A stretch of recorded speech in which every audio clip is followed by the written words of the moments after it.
Welcome to Solarleaks channel. இந்த வீடியோவில் நம்ம மைக்ரோ இன்வெர்ட்டர் பற்றி பார்க்க போகிறோம்.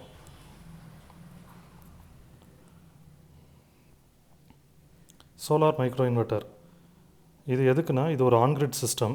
நம்ம வித்தவுட் பேட்டரி யூஸ் பண்ணுறதுக்காக யூஸ் பண்ணுறது. நம்ம ஈபியில் வந்து நெட் மீட்டரிங் கனெக்ட் பண்ணி யூஸ் பண்ணலாம். பட் நெட் மீட்டரிங் வேண்டாம்னு சொல்கிறவங்க வந்து என்வாய்ஸ் சிஸ்டம் இல்லைனா ஜீரோ எக்ஸ்போர்ட் டிவைஸ் யூஸ் பண்ணிக்கலாம். இது பேட்டரி பேக்கப் நம்ம ஆஃப் கிரிட்டுக்காக யூஸ் பண்ண முடியாது, ஹைப்ரிட் பண்ண முடியாது. Just on-grid system. இதுதான் வந்து ஃபுல் செட்டப். ஒரு பேனல் பின்னாடி நம்ம இன்வெர்ட்டர் ஃபிக்ஸ் பண்ணிவிடுவோம்.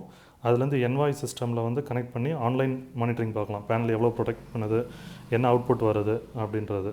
இதுதான் ஒரு மைக்ரோ இன்வெர்ட்டர். இதோட மாடல் வந்து IQ7+. இப்போது ரீசெண்டாக உள்ள மாடலு. இப்போது ட்ரெண்டிங்காக போயிட்டுருக்கு இந்தியாவில். அடுத்தது வந்து நிறைய பிராண்டோட வந்து டைப் பண்ணி பண்ணிகிட்ருக்காங்க. பேனாசோனிக், என்ஃபேஸ் பேனல் பின்னாடி ஃபிக்ஸ் பண்ணிவிட்டு அவங்க பேனல் செட்டாகவே வருது, ஏசி மாடல் அப்படின்வாங்க. ஸோ அது மாதிரி நிறைய பிராண்டு வாரி, பேனாசோனிக், லூம் சோலார் பண்ணுறாங்க.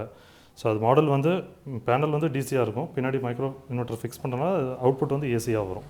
ஸோ இது வந்து ஒரு on-grid system, purely on-grid system. அது மாதிரி ஒரு இன்வெர்ட்டருக்கும் ஒரு பேனல், ஒரு பேனலுக்கு ஒரு இன்வெர்ட்டர். நம்ம 4 பேனல் 5 பேனல் சேர்த்து இதில் யூஸ் பண்ண முடியாது. அதேமாதிரி இதில் இண்டிகேஷன் லேம்ப் இருக்கும், நம்மளுக்கு ப்ரொடக்ஷன் எவ்வளோ ஆகுது என்னென்னு பார்க்குறதுக்கு. ஸோ இன்வெர்ட்டரை பற்றி டீட்டெயில்டு ஸ்பெக் வந்து நம்ம அடுத்த வீடியோவில் பார்க்கலாம். இது ஜஸ்ட்டு ஒரு இன்ட்ரோ மாதிரி கொடுத்துருக்கேன். Enphase IQ7+ brand.